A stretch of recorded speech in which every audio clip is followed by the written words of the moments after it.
Ladies and gentlemen, welcome back to Let Me Be Frank, a channel about movies. And today we are going to be doing a deep dive into a found footage film that wants you to think is real. Today we are going to be talking about 2018's Butterfly Kisses, a movie that asks, what's scarier, the monster or the people trying to prove that the monster exists?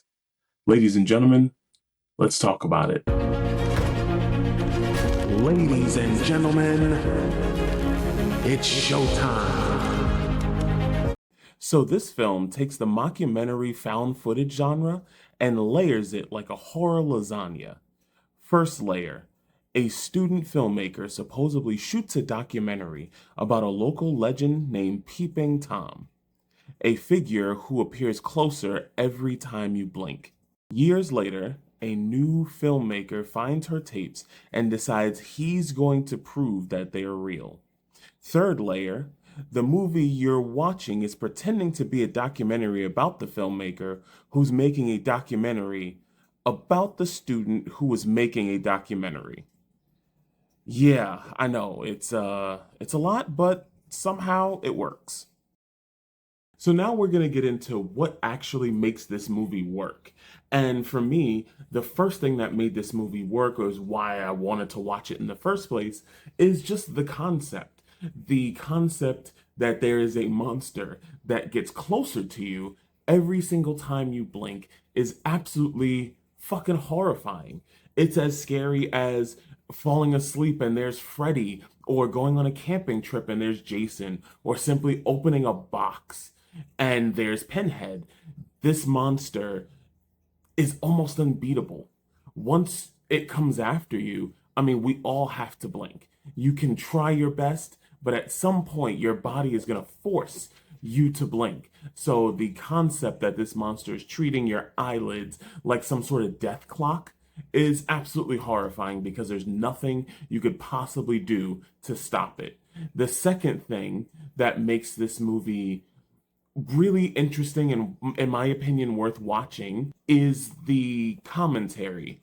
We are watching a documentary about a guy who found a documentary trying to prove that the documentary is real.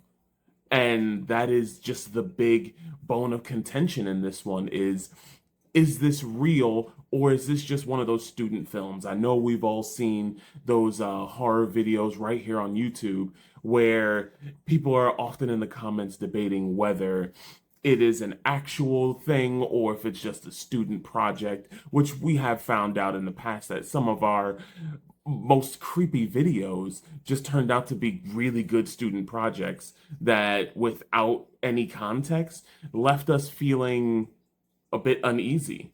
And this documentary really, really tries to hammer that home. In other words, this thing is asking, do you really want to know the truth or do you want to be scared? And the last thing is the tension in this movie of not knowing whether this is real or if it's just, a student project. The person that we're following, is he really on the up and up? I think this movie does a really good job of making you kind of go both ways throughout the movie. It makes you think, well, maybe this guy's full of shit and none of this stuff is true. And then other times you're like, this has to be true. And I love the fact that the movie really makes you hang on until the very end, which kind of helps the runtime go by a lot quicker. Now, for me, what does work in this movie also, this is going to sound weird, but it also kind of drags on too long. It begins to weigh on you and it begins to make some of the scenes drag.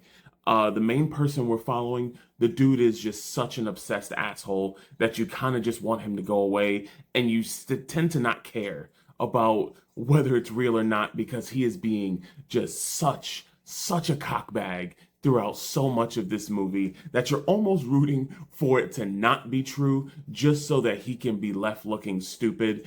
And at times you kind of forget that this is a horror because since it's done in a documentary style, there are a lot of interviews, and a lot of the interviews kind of take us out of the realm of horror. So all the tension that a lot of the good things do build, we lose as we go through some of those non-believer interviews. And I think for me, it just slowed the movie down just enough, but it wasn't such a hindrance because the mystery is what kept me engaged.